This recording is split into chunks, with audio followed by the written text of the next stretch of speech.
Nestled amid the scenic, tree-lined suburbs of New York, Briarwood was a town people spoke of with admiration.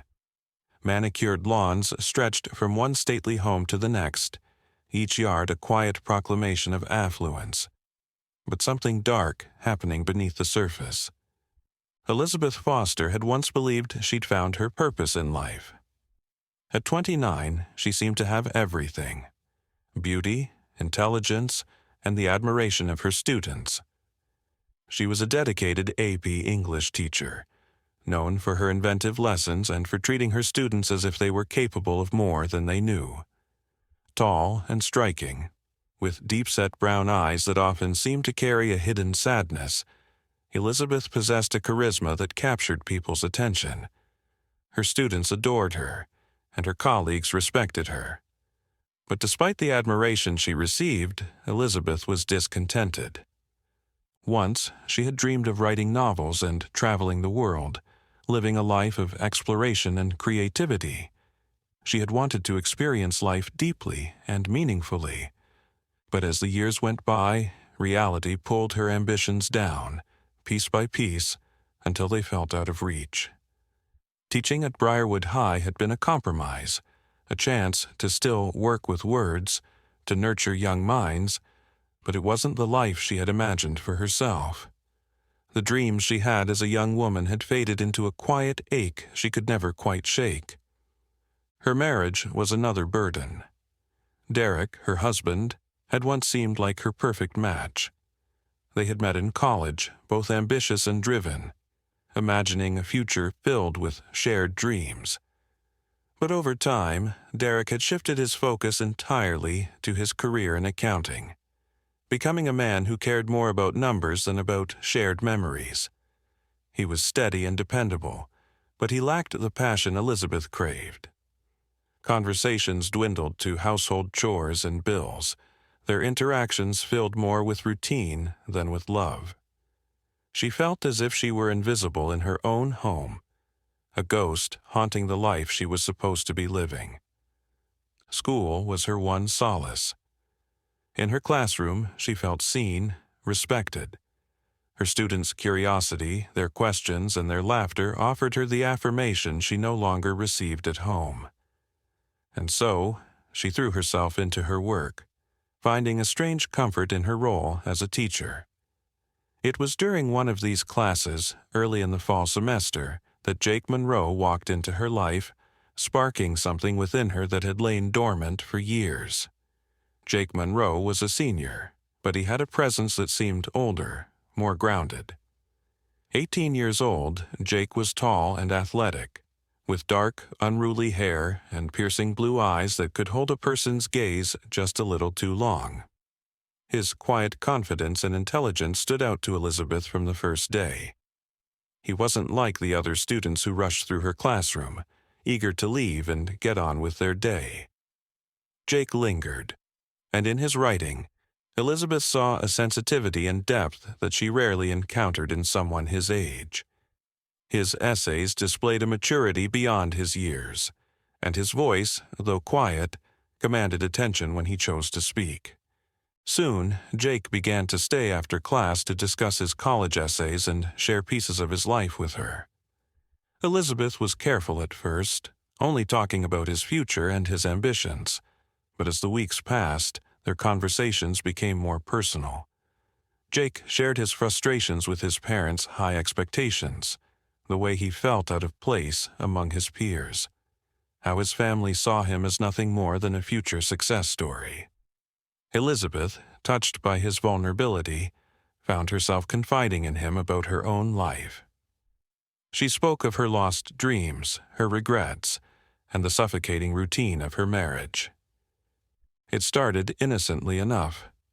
Quick smiles exchanged during class, a lingering glance that seemed to convey more than words could. But these small moments stirred something inside her, a longing she had buried long ago. As the weeks passed, their connection deepened, and Elizabeth found herself looking forward to her time with Jake in a way that both thrilled and terrified her. She knew it was wrong, knew that a line was forming between them that she should never cross. But each day she cared a little less about what was right. Jake made her feel alive in a way she hadn't felt in years. She began reading his essays multiple times, savoring every word, every hint of insight into his mind. The classroom felt electric when he was there, an intensity between them that no one else could sense. One cold October evening, Elizabeth found herself alone in her classroom with Jake once again. The school was empty, the hallways silent, and outside the rain beat softly against the windows. They had been discussing a novel that Jake had taken a particular interest in, his insight sparking a lively debate. But as their conversation dwindled, the room grew quiet, the air between them thick with unspoken tension. Jake's gaze held hers, intense and unwavering. Her pulse quickened as he took a step closer, his voice barely a whisper as he confided how much he admired her, how much he felt she understood him in ways no one else did. It was all Elizabeth needed to hear. In that moment, her rational mind silenced. She let herself be swept away, surrendering to a desire she had tried to deny. They shared a kiss, and with it, any remaining boundaries dissolved. From that night on, there was no turning back.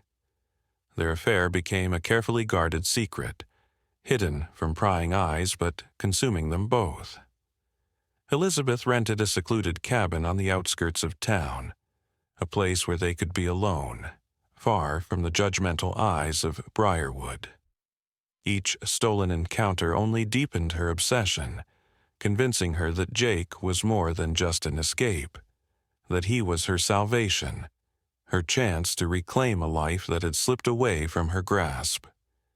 In the safety of their private world, she could imagine a future free from the constraints of her marriage, her career, and the expectations that had kept her bound to Briarwood.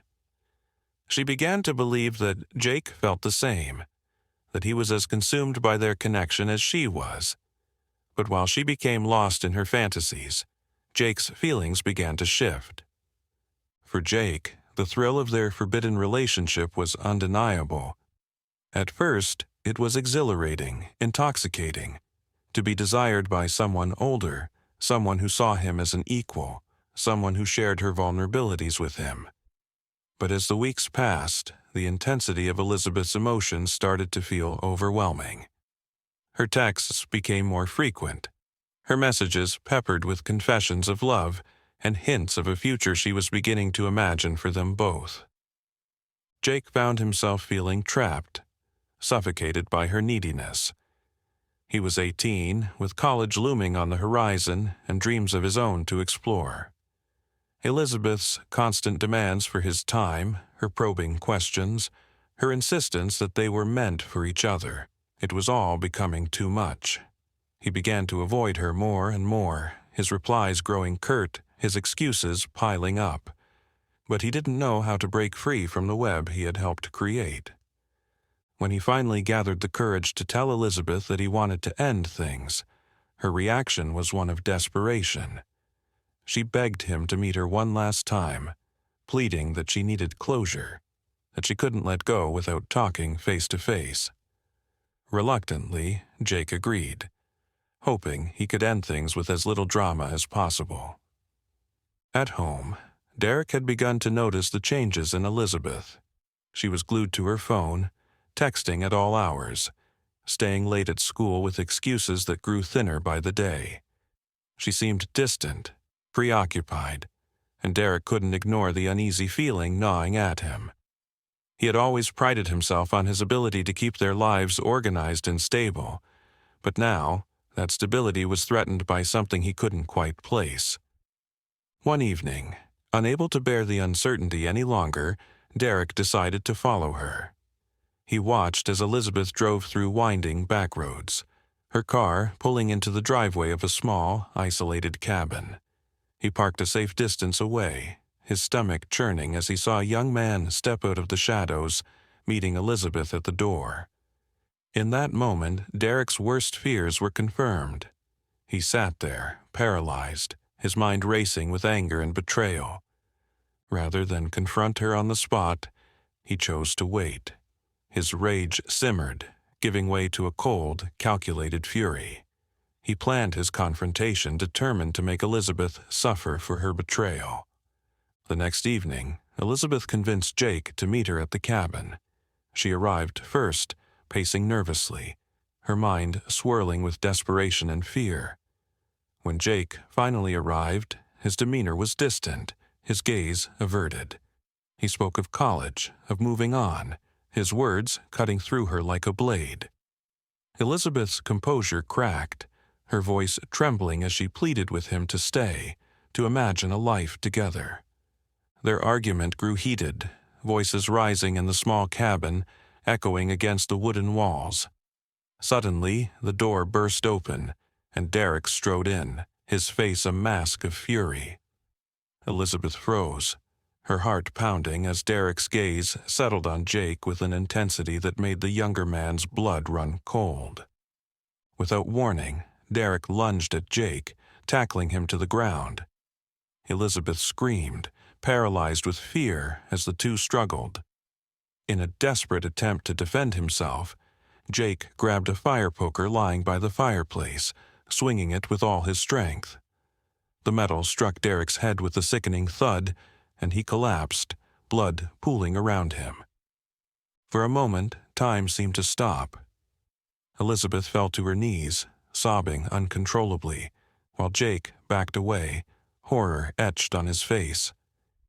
She tried to reassure him, whispering that they could cover it up, make it look like an accident, but Jake couldn't bear to stay. Shaken and overwhelmed, he left the cabin, leaving Elizabeth to face the wreckage alone. The following morning, an anonymous tip led the police to the cabin, where they found Derek's body and quickly uncovered Elizabeth's affair with Jake. The story spread through Briarwood like wildfire, reporters flooding the small town, eager to capture every sordid detail of the scandal. Elizabeth's once respected name became synonymous with betrayal, her face plastered across headlines. In court, she sobbed, her once glamorous appearance reduced to a haunted shell of the woman she had been. Jake, too, sat in the courtroom, his face pale and drawn as he testified against her, his future irrevocably scarred by their twisted relationship. Elizabeth was sentenced to prison for statutory rape and conspiracy, while Jake, claiming self-defense, received a reduced sentence. Years later, Briarwood remained forever changed. The cabin still stood, a decaying monument to the tragic tale that had shattered the town's pristine image. The story of Elizabeth Foster and her forbidden affair became a cautionary tale, whispered among students and remembered by parents as a reminder of the dangers that lurked beneath the surface. Elizabeth, now imprisoned, was left to reflect on the cost of her obsession.